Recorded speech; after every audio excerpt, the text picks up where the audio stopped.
శ్రీమాత్రే నమః. అందరికీ వరలక్ష్మి వ్రత శుభాకాంక్షలండి. అందరూ చక్కగా పూజ చేసుకున్నారని, అమ్మవారికి శ్రద్ధగా భక్తి శ్రద్ధలతో మీ సంకల్పాన్ని కోరుకున్నారని తలుస్తాను. నేను కూడా చక్కగా పూజ చేసుకున్నానండి.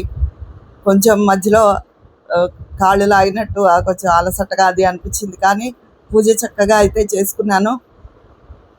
మీరందరూ ఏం చేస్తున్నారు? ఇదిగో నేను తలంటు పోసుకుంటాం కదా, చిక్కు తీసుకుని జడ వేసుకుని కొత్త చీర అది కట్టుకున్నాను. మళ్ళీ స్నానం అది చేసి మళ్ళీ సాయంత్రం అమ్మవారికి దీపం అది పెట్టాలి కదా, అందుకని మీరందరూ కూడా అలాగే చేస్తారనుకుంటున్నాను. మీరు ఏం చీరలు కట్టుకున్నారు నేనంటే మీకు కనిపిస్తాను, మీరు నాకు కనిపించరుగా. అందుకని మీ చీరల రంగులు ఏంటో చెప్పండి. నేనైతే ఈ చీర, ఇది పళ్ళు, ఇది చీర అన్నమాట, కుంకుమ రంగుకి పసుపు అంచు. ఇది సంగతి అండి.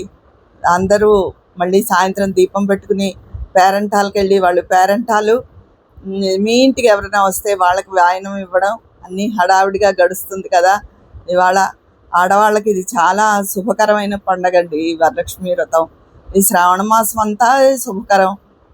మంగళగౌరి వ్రతాలు, శ్రావణ శుక్రవారం పూజలు, శ్రావణ పౌర్ణమి అన్నీ కూడా అంతా శుభకరమైన రోజులు ఇవి. అందరూ చక్కగా పూజ చేసుకుని అందరూ సుఖ సంతోషాలతో ఉండాలని కోరుకుంటున్నాను. రేపు మళ్ళీ మన లాంగ్ వీడియోలో మన మామూలు టాపిక్స్తో మనం కలుద్దామా? ఉంటాను.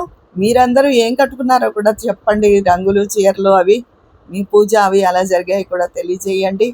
మీ స్నేహితురాలు విజయ పన్నాల.